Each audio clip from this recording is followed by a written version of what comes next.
Daddy Letters. Season 2. Letter 39. Culture and Tradition in Church and Family. Part 1.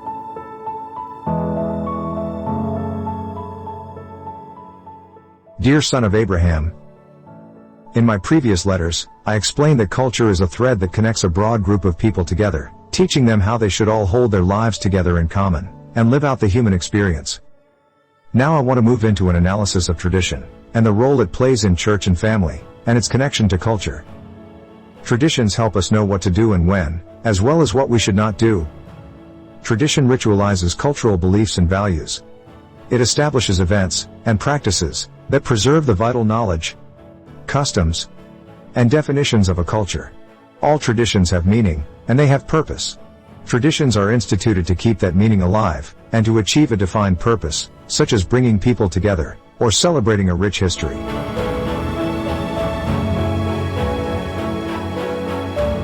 But before I move on to explain in more depth the role of traditions in the church and the family, I want to interject a concern. I am concerned that many times the rejection of old church and family traditions is rooted in the philosophical mind of society, that has embraced the idea that discipline, rules, standards, and restraint are injurious to the human psyche. Therefore, people reflexively throw off anything that limits or controls their freedom to act. People also reason that it is harmful to make people feel shame or guilt. Therefore, because tradition tells us what to do and what not to do, and makes us feel shame or guilt when we violate it, traditions incite a rebellious response. I am afraid that much of this trend toward rejecting traditions is nothing more than rebellion that is incited by modern philosophical norms that say, each of us should be free to decide what is right or wrong for ourselves, and not be constrained by some historical rituals or standards we had nothing to do with. Too often, the desire to shuck a tradition is not born out of a desire to serve God better, but to serve ourselves better. And here is the thing. We just end up instituting another tradition that also tells us what to do and what not to do, and so it too must be resisted. And I am afraid this cycle leads to a loss of meaning and commonality for our lives in common and in God. And then all that is left is anarchy. Okay, back to the main discussion. Why are traditions so important? Because it is a curse of humanity that we easily forget, and when we forget, we lose our way. For example, God parted the Red Sea to save the Israelites from Egyptian slavery and slaughter. But soon after their escape, the Israelites forgot about God's kindness and descended into idolatry. Married couples often forget why they fell in love with one another, and in the forgetting they begin to take one another for granted, causing the marriage to languish or disintegrate.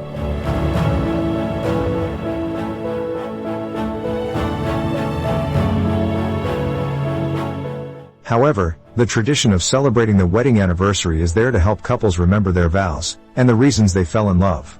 And it can help them recommit to live according to those memories.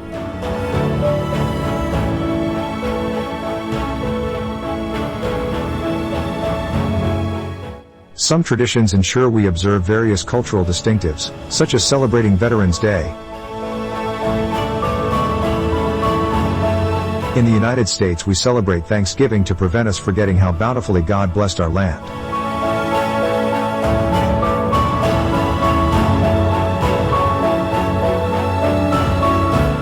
I have spent a lot of time talking about church and societal traditions, but family traditions are no less important.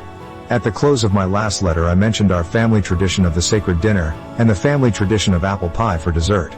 Family traditions like these can be a healthy and positive way to maintain family cohesiveness, nurture relationships, and provide emotional and spiritual support.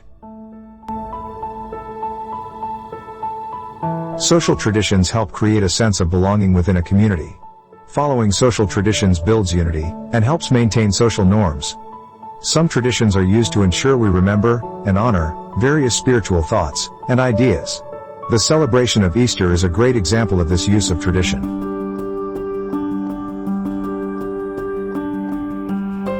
The key for any leader is to know the meaning and purpose of all traditions that are followed by his church community and his family as well.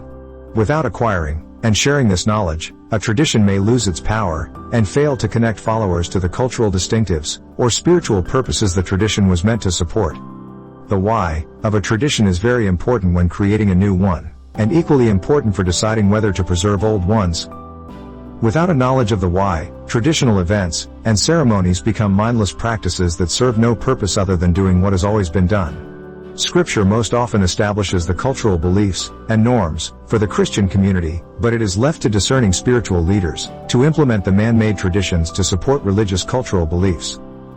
As an example, a typical cultural distinctive of the church is to take up an offering. But the scriptures that establish this heavenly kingdom cultural expectation do not tell us how to collect the offering. The Bible does not tell us to pass a plate, a basket, use envelopes, pass a hat, or to use any specific collection method. Nor does it tell us to keep a record of annual giving for each member for tax purposes. Leaders in each church community are called upon to use their spiritual discernment and scriptural insights to decide how to collect an offering in a way that does not nullify or contradict God's purposes.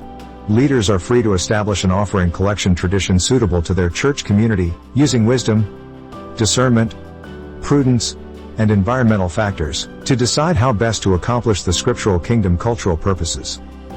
It is not wrong to eliminate the tradition of passing the plate and then create a tradition of online giving in its place. However, if the tradition of passing the plate were thrown out without leaders instituting an appropriate replacement tradition, connection to the historical scriptural cultural command of giving might be lost. That is why it is very important for worshipers to understand their traditions and to be cautious about changing or eliminating them, lest they do unintended harm to the culture. A tradition is a signpost. It means wise people have traveled this way before and provided a behavioral map to keep those that come after them safe from error and forgetfulness, and therefore able to preserve crucial cultural purpose and meaning.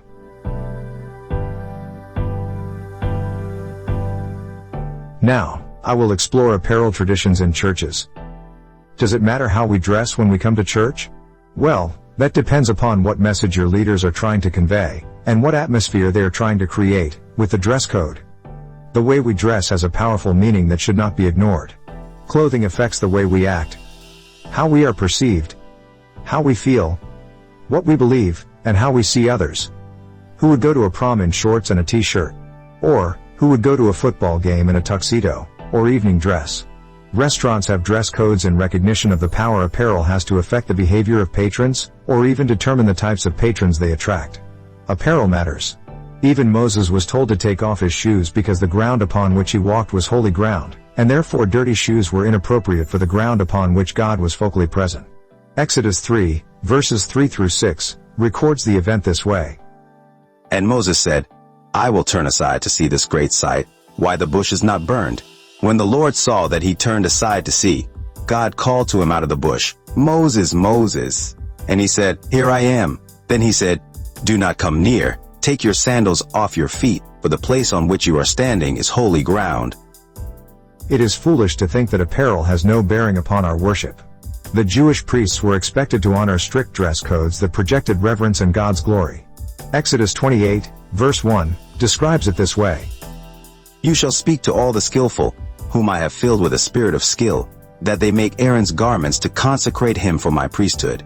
These are the garments that they shall make: a breastpiece, an ephod, a robe, a coat of checkerwork, a turban, and a sash. They shall make holy garments for Aaron your brother and his sons to serve me as priests. They shall receive gold, blue and purple and scarlet yarns, and fine twined linen. There are several scriptural references proclaiming that the way we dress for certain occasions, and to project certain images, matters. Though these scriptures are not commands, they do provide a model for how to think about apparel. Luke 17, verse 8 alludes to being properly dressed to serve. Will he not rather say to him, Prepare supper for me, and dress properly, and serve me while I eat and drink, and afterward you will eat and drink? 2 Samuel 3, verse 31 through 32 talks about being dressed to mourn. Then David said to Joab, and to all the people who were with him, Tear your clothes and put on sackcloth and mourn before Abner. And King David followed the bier. They buried Abner at Hebron. And the king lifted up his voice and wept at the grave of Abner, and all the people wept. Deuteronomy 22, verse 5, talks about being dressed appropriately according to one's gender. A woman shall not wear a man's garment, nor shall a man put on a woman's cloak, for whoever does these things is an abomination to the Lord your God. Women were expected to dress in specified ways to signal their purity, as mentioned in 2 Samuel 13, verse 18. Now she was wearing a long robe with sleeves, for thus were the virgin daughters of the king dressed. And of course, certain apparel symbolically pronounced a woman's lack of purity. Jeremiah 4, verse 30 provides such an illustration. And you, O desolate one, what do you mean that you dress in scarlet, that you adorn yourself with ornaments of gold, that you enlarge your eyes with paint? In vain, you beautify yourself. When we come before God in the worship service, all that we do should be unto Him. We come before God to offer Him our inner selves, and therefore, our outer selves should be properly prepared for Him as well, just as fastidiously as the Jews prepared the tabernacle. Who you are is naturally expressed in what you do, and how you do it, including how you dress, speak, carry yourself, give, sing, and pray. In worship, we are asking God to enter us and commune with us. Could it be that the way we present our physical selves to God in worship is akin to asking God to pour His pure water into unsanctified vessels? It has been a religious tradition in many circles to dress up for church, or as the old folks used to say, put on your Sunday best. There are lots of wise reasons for the tradition of wearing your Sunday best. It might be a way to raise the dignity and reverence of the assembly by bringing our best selves before God in worship. This is reminiscent of the Old Testament laws that required only unblemished sacrifices be brought to God. It might also create a more consecrated feel in the assembly. But there are also a lot of wise reasons for a tradition of casual wear in worship. Casual wear might make outsiders, or visitors feel more welcome, or congregants more comfortable in long worship services. I hate to break here, but I have to. Between peeling apples for my wife, and typing this letter, my fingers are feeling crampy. Getting old is not for sissies. I think this is enough for you to digest until I write again. You are going to owe me big time for doing all this typing, and I am sure you know the form of payment I expect. See you at church.